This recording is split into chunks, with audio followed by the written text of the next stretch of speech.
So the Dhamma for today is the Sāmaññalakkhana, the three universal characteristics.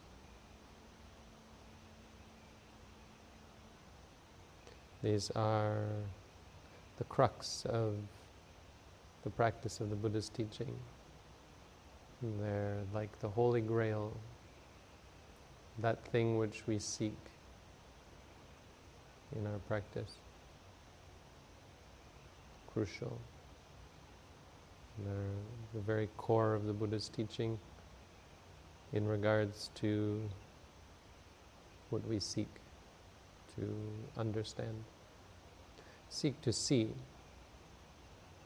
about the world. Sāmañña means universal, so the importance of these three things is that they are true of everything that arises. Not everything, because you have to exclude nibbana and you have to exclude concepts. Concepts aren't subject to these three characteristics because they're not real, they don't exist. So you can conceive of something that doesn't fit these three characteristics, but it's not real. Reality fits these three characteristics, and there's no escaping within the framework of arisen things. There's nothing that you could find that would be an exception to the rule, except that which doesn't arise, nibbana. Lakkhana means that these are characteristics. The three characteristics are anicca, dukkha, and anatta. And these are not presented as theory or philosophy, though you can talk, and I will talk about them. They're presented as characteristics of the experiences that we are faced with every moment.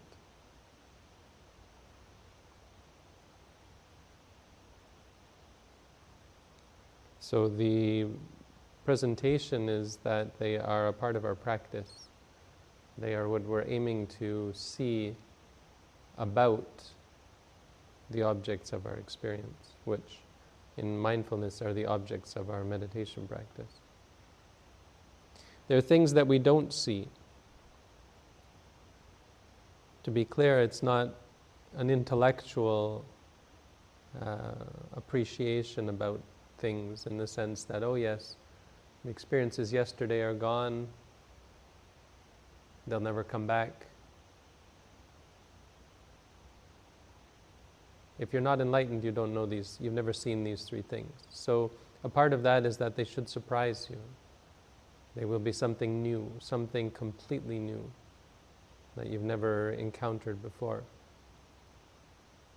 Because at the moment when you experience them, well, that's the last moment before enlightenment. That's the last moment before the experience of nibbana, cessation of suffering. These are the three characteristics that relate to why we cling to things. The essence of the Buddha's teaching is that nothing is worth clinging to. They're just not worth clinging to. And there's three reasons for that, and that's these three things. The reason why we cling is the opposite. We cling because we see things or seek things that are stable. And we suffer because of that. We crave for things, and as a result we suffer because it's not true. It's a mistake. We seek out satisfaction, or we see things as satisfying, and it's a mistake, and so we suffer. We see things and we seek out things that are self, controllable, or me, or mine, or that have some essence to them. And it's again not true. In fact, we don't want to see these things. It's a reason for people to falter in the practice of mindfulness. We spend our lives trying to escape these things, trying to find the exception, or under the mistaken assumption that we have some measure of freedom from these three characteristics, when in fact they're constantly and incessantly presenting themselves to us. We don't see them because of delusion, because of ignorance, because of darkness. They're not hard to see, in fact. It's not that they are not presenting themselves, it's like they're shouting in our ear and we're deaf. The problem is with us. They're right in our face and we're blind. Our minds are so clouded and so confused. There's a real problem. It's like we have a fever, like we're sick. And so we can't tell the difference between hot water, cold water. We can't tell the difference between up and down or light and dark. We can't see that these things are causing us stress and suffering. Most importantly, we can't see that they're not worth clinging to, that they're impermanent, they're unsatisfying, they're uncontrollable. And so when it comes to the practice of meditation, it can be a real surprise and shock, and more importantly, can be a source of discouragement, even for meditators who are aware of these things. It's almost as though, or it almost comes that you can explain about the three characteristics and people will know about them. And they will say, I'm trying to practice. And I know I'm trying to see the three characteristics, but I'm having trouble. I'm having trouble because it's chaotic. I'm having trouble because I'm just suffering a lot. It's in pain. The pain is keeping me from seeing clearly. And I can't control my mind. I can't keep my mind focused. So you'll see the three characteristics perfectly clearly, but feel like it's a problem with your practice and it's preventing you from doing, well, whatever it is that my teacher has told me to do, because you're still not quite clear on what that is. So it's a real deep, fundamental shift in paradigm. It's not something that you'll be familiar with. A big mistake that meditators make is they come in thinking that it's going to be something that they will be able to relate to. And mindfulness, vipassana is not something you should ever be able to relate to. It will be something unrelatable, something shocking and new, and something that changes fundamentally your perspective on the world. And it will continue to shock you. As you practice again and again, it will be a waking up, feeling like you were asleep just a moment ago, or just the time before you practiced, and you've only now just woken up from a dream.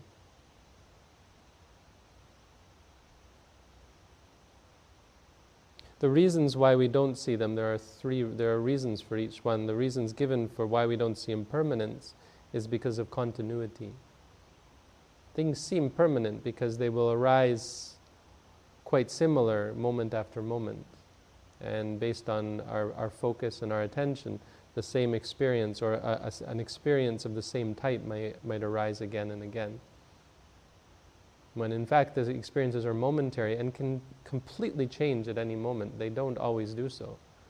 Quite often there will be a continuity of physical experiences and a continuity of mental experience, and it's only by this deep and systematic practice of mindfulness that you're able to catch these changes. But the meditators will be caught off guard by the change, and will come to see that indeed reality could and does change instantaneously without any warning. The reason why we don't see suffering is because of, well, the word they use is iriyapata, which usually means postures, but it's not just postures, it's the change of conditions. So postures is a good example, the postures of the body. If you're feeling pain sitting down, you'll go and stand up. If you're feeling pain in this position, you'll shift and adjust. But that applies to everything in life, by change. Because the only way we can be satisfied is by striving to find something new, something that will satiate our incessant, our endless hunger. If we were to stay and focus on any one thing, we would be forced to confront the three characteristics, and that would be unpleasant for us. So by constantly shifting, by constantly changing, we're able to avoid the truth of reality. And so no wonder when we sit down and practice meditation, sometimes it can be great suffering, because we're forced to not do that. We're forced to stay focused on experiences continuously, without change. This is why we do seated meditation, why we'll do walking back and forth, just to keep it monotonous, so that there is no change, so that you can see what happens when you don't change the condition. That's why we'll practice day and night, why we'll try to focus on the same thing again and again and again, like the same type of practice, walking, sitting, to be able to see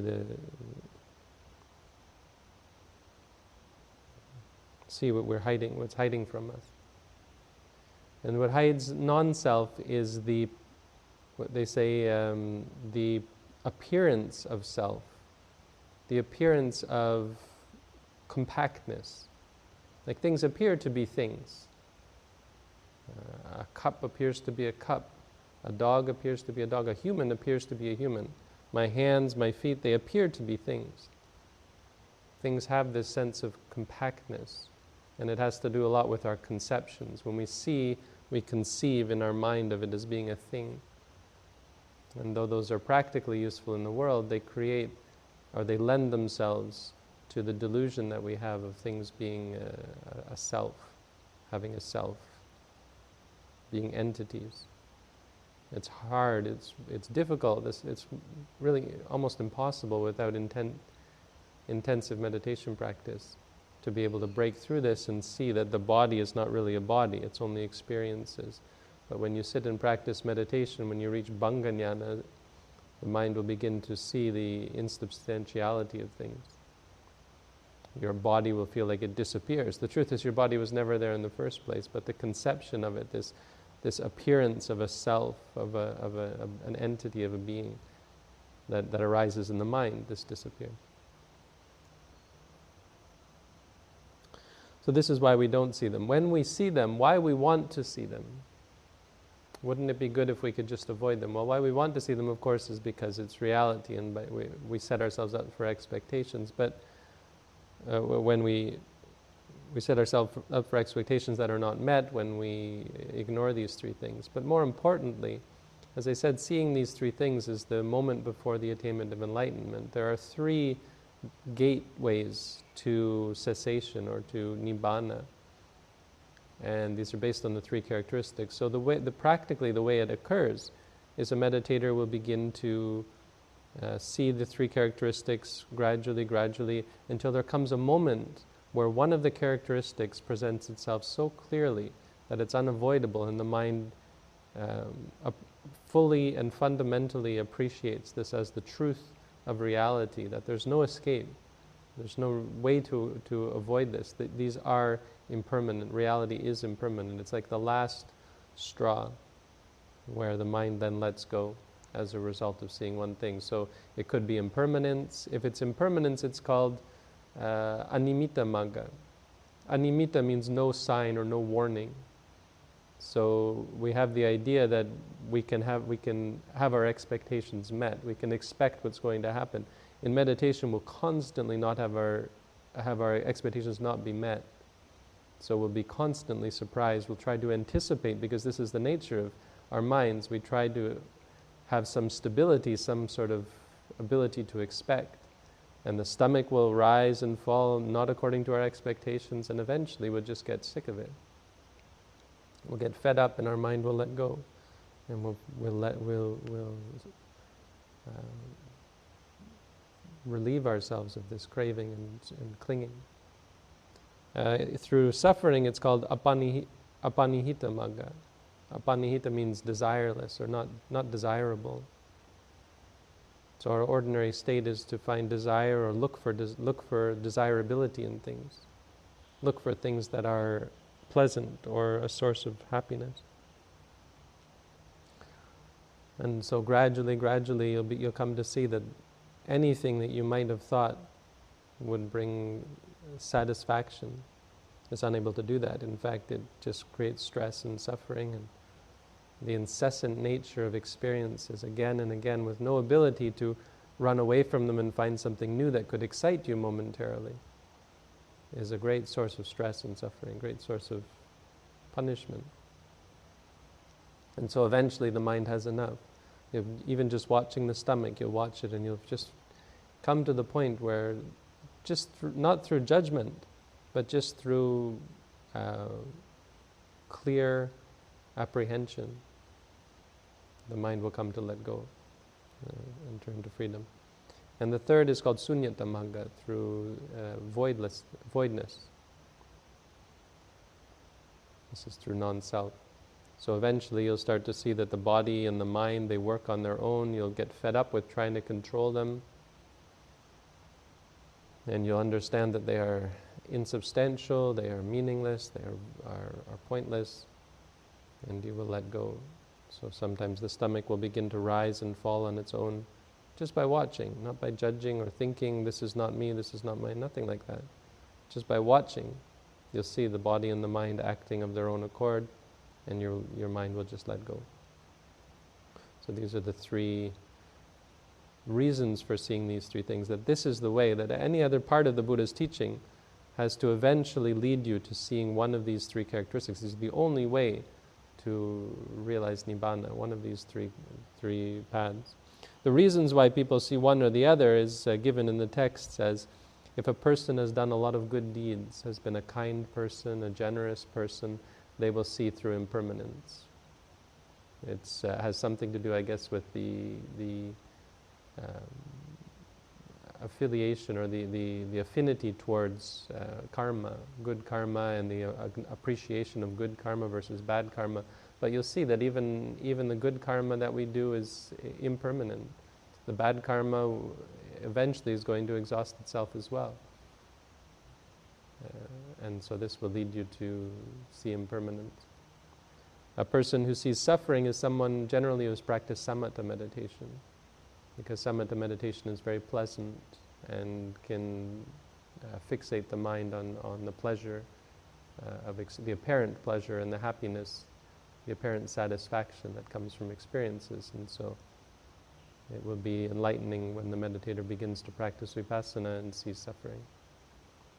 And a person who sees non-self is someone who has practiced vipassana, perhaps in past lives, or someone who has a great affinity towards vipassana practice. So this is some of the general ideas about the three characteristics. As for what the three characteristics themselves mean, what does impermanence mean, what does suffering mean, what does non-self mean? I want to stress again that these are not something theoretical or intellectual. They're something that is glaringly obvious, and we're just missing it. There's a very big and major problem with us that we're unable to see these things. They should be glaringly obvious. An arahant has no problem seeing these things. They don't see them all the time because they're preoccupied with daily life, but any time they wish to see them, by practicing mindfulness, they see them quite clearly. But nonetheless, there's something very interesting in the texts that it gives a long list of adjectives that describe the three characteristics that I thought would be interesting to give some clarity on what these three characteristics mean. So there's 15 words to describe impermanence, there's 25 words to describe suffering, and there's 5 words to describe non-self, a total of 40. It's called the 40 means of reflection, or means of understanding the three characteristics. So impermanence, anicca, the first one is anicca. And this is from the Patisambhida Magga. This is talking about how the mind comes to let go. It comes to let go by seeing sankhara, seeing the khandhas, the 5 aggregates, in 40 ways. And the first way is anicca, impermanent. This is the obvious one, that they're They don't last forever. And in fact, they're momentary. That reality is just made up of momentary experiences. Number 2, paloka. Paloka means they disintegrate. So things are not firm or lasting. Jala, they're fickle. Means you can't depend on them. Fickle like the loka dhammas. Pabhangu means perishable. Again, they just disappear. Aduwa, they're unenduring. We have the wrong idea of things that are lasting and reliable. And through the meditation, the point is that this is what you'll see. You'll start to perceive them in this way, as aduwa. Viparinama dhamma, of a nature to change. Asaraka, without a core. This one's interesting, the commentary says it's not like hardwood, but like softwood. It means they could break at any time. Like some of these trees, the branches fall off, they even fall over in a stiff wind, not like the hardwood. Vibhava, they go to annihilation. Sankhata, they're formed. So things being formed is a part of the nature of impermanence, that they don't exist on their own. There's no thing in reality that exists on its own. They're based on causes and conditions, and they're subject to the changes of causes and conditions. Marana Dhamma, subject to death. Those are the 10 adjectives to describe impermanence. Something is impermanent because of those 10 things. Dukkha, there's a whole bunch of them. First of all, it's dukkha, it's painful. Roga, a disease. Ganda, a boil. Sala, a dart. So this is the sort of perception for a meditator. It will be quite unpleasant for as long as you cling to things. Now, dukkha is only a problem if you're clinging or while you're clinging. Eventually you let go and you just have no desire or attraction to trying to attain the good things or fix the bad things. Agga, a calamity. So anytime you get caught up with things, it's a real calamity. An abada, an affliction. Ita, a plague. Ubaddawa, a disaster. So lots of bad things, only bad things come. And this is not theory, or this is not something we're trying to convince anyone of. This is what the meditator experiences. They experience that so much of the things that they cling to or crave after are the opposite of what they thought. They start to see the real danger, the real problem with craving and clinging. Atana, no protection. Alena, no shelter. Asarana, no refuge. These are basically the same. But it means there's nothing that can be your source of stability, your source of happiness. We always look for this. We think if I have a job and a house and a marriage and kids and all these things that everyone raves about, this will be a source of satisfaction for me. This will free me from or protect me from suffering. And it's not true. All these things, of course, tend to be sources of suffering. Agamula, a root of calamity. Not just calamity, but cause for more calamity. Vadaka, murderous. That's serious. Sāsava, subject to the asava, the cankers or the defilements. So a big part of why we suffer is because of how the things that we cling to are a source for judgment, for anger and for frustration and for greed and lust and so on. Mara misa, Mara's bait. So they're what Mara uses to trick us.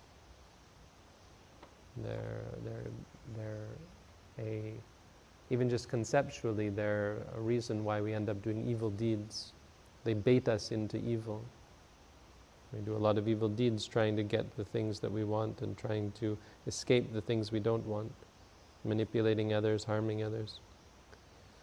Jati Dhamma, subject to birth. Jara Dhamma, subject to aging. Vyadi Dhamma, subject to illness. So these are 3 of the 4. You'll notice Marana Dhamma, there are 4 qualities of things, that they are subject to birth, old age, sickness, and death. But Marana Dhamma is under Anicca. The other 3 are under Dukkha. Jara Dhamma means they arise. So you can't stop the bad things from coming, things that you don't like. The disliking is the problem. There's no world in which disliking is valid, because you can't stop the things you dislike from arising. But the good things as well, Jara Dhamma, they age, they are ill. Ill means everything gets ill in terms of, like even a rock can get ill in terms of breaking up, or in terms of, trees rotting and that sort of thing. But everything, all of our possessions, even our bodies, our mind, they will rot. Soka Dhamma, subject to sorrow. Parideva Dhamma, subject to lamentation. Upayasa Dhamma, subject to despair. Sorrow, lamentation, and despair, all of these things that come to us in life, they don't come because of things themselves, but they come because of our attachments and our fundamentally our misunderstandings about them. So if we saw things clearly, once we start to see this, then we avoid the suffering. We avoid it by not ever clinging, not ever getting caught up in things that are such a cause for stress and suffering. And finally, Sankilesika Dhamma, subject to defilement.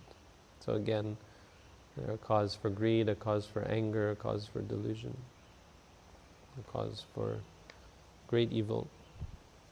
And then the 5 that relate to non-self, para, other or alien.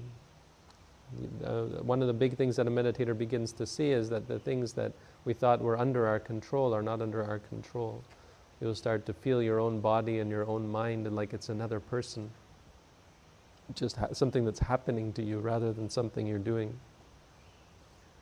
Rita, empty. Tucchata, vain. Sunyata, void. These 3 are almost the same word, but they're a little bit different. They're just more adjectives or synonyms almost. But empty is empty of self, empty of substance, empty of any purpose or any meaning, any value. That reality has there's nothing in arisen experience that is something that we could put a value on. Happiness doesn't come that way. Satisfaction doesn't come from things. Happiness, satisfaction have to come from freedom, come from you, come from strength of mind and wisdom and independence. Independence means that no matter what you experience, you're at peace, and you're free, because you have no longer depend on things to be this way or that way. And number 5, anatta, not self. There are 4 kinds of self. Non-self is the hardest one. Non-self is the problem with non-self is people confuse it with the question of free will or the question of self. And that's not, again, this is not a philosophical discussion. This is a practical description of experience, mostly valuable for helping us to appreciate what we're experiencing, because you will see these things for yourself clearly. You will experience these gradually but inevitably through the practice of mindfulness. There's no avoiding it. The only problem is that we don't want to see it, and we don't expect to see it the way we see it. We don't expect it to be so stressful, so challenging, so unpleasant. And so it can be, again, a real cause for discouragement. And so talking about the 3 characteristics is most valuable for that. It's not most valuable to talk about non-self as being a theory or a view. There is no self, or there is no control, or that things are deterministic, or we have free will, or anything like that. These are a description of what you will experience through your practice. And they are the most important and most valuable thing for you to see. But non-self especially is hard because we have strong views about self. The Buddha pinpointed this one out as being a real cause for obstruction of the practice. The belief in self, belief in the soul, or belief in control and this kind of thing. We have real strong, even religious beliefs about self and soul that we're we're taught to cling to. So the real lesson is to stop clinging to views. You don't have to have a view that there is no self, that view itself is not the goal. The goal is to let go of views and to be focused on experience. As long as you're thinking even about these three characteristics, thinking about self or non-self or trying to see it, you're not actually going to see it because you're not practicing. The real role of these things is as the result of proper practice. And they will only come if you practice mindfulness. But talking about views of self, there are four views of self. The commentary identifies four kinds of self. If someone says there is a self, what could they possibly mean? Generally, there are four things. The first one is Sami Atta. Sami means the master. So the ability to control things. Tell things what to do, tell your body what to do, tell your mind what to do. To be in charge, that there's some self that is in charge. Nivasiyata means some self that dwells in the body. So someone might postulate the idea of a soul that dwells in the body. Karaka Atta means the self who does. People have the idea that there is the self who is acting. I am walking, I am sitting, I am standing. That is the self that is doing it. And number 4, Vedaka Atta. Vedaka Atta is one who feels. So it is the self who experiences. It is the self who sees and hears and smells and does all these things at the same time. So when a meditator starts to say they're seeing and hearing and feeling all at the same time and they don't know which one to know, this is because their wisdom is not yet, or their mindfulness is not yet clear. They're not yet able to see the momentary nature of experience. So they think there is a self that is doing all these things. Likewise, when you walk, you will think the right foot walking and the left foot walking is one thing. The first thing to do is to free ourselves from these views theoretically. Now, the deeper understanding of non-self comes at the end, but a new meditator has to be relieved of these views through mindfulness practice. And until they can do that, they won't be able to attain the higher stages of knowledge. So non-self is very important. But again, our focus is not on these three characteristics. Our focus is on the practice of mindfulness because it leads to seeing these three characteristics. So as you practice mindfulness and your focus is 100% on the practice of mindfulness, you will begin to see impermanence. You will begin to see suffering. You'll begin to see non-self. And this can be challenging. This can lead a meditator to want to run away. It's described in the manuals as the mini rolling mat stage. So you know that later on there's a stage that people actually do really run away or want to run away because they want to be free. They get to the point where their whole perception of reality is as something to be escaped, and they'll have a strong sense of the desire to be free from suffering. But a new meditator might misinterpret this and think, I should leave, I should run away, and might actually run away. But this earlier on, when one first, very early in the practice, first sees the three characteristics, it can also lead one to want to leave or be discouraged in the practice again, because you see the three characteristics. So most important thing is to understand why we want to see them. That the problem is not in these characteristics. The problem is that we don't see them. The problem is that we cling to things expecting them to be the opposite. There's no problem with reality. If we stopped clinging, it would never hurt us. It would never stress us. It would never cause suffering or discomfort at all. Anytime, even in meditation practice, that it appears unpleasant, this is only a problem with how we perceive things. And if we were to see them as impermanent, unsatisfying, and uncontrollable, we wouldn't get upset. We wouldn't suffer because they would have no power over us. We would be independent of them. So the three characteristics, there's no escape from them.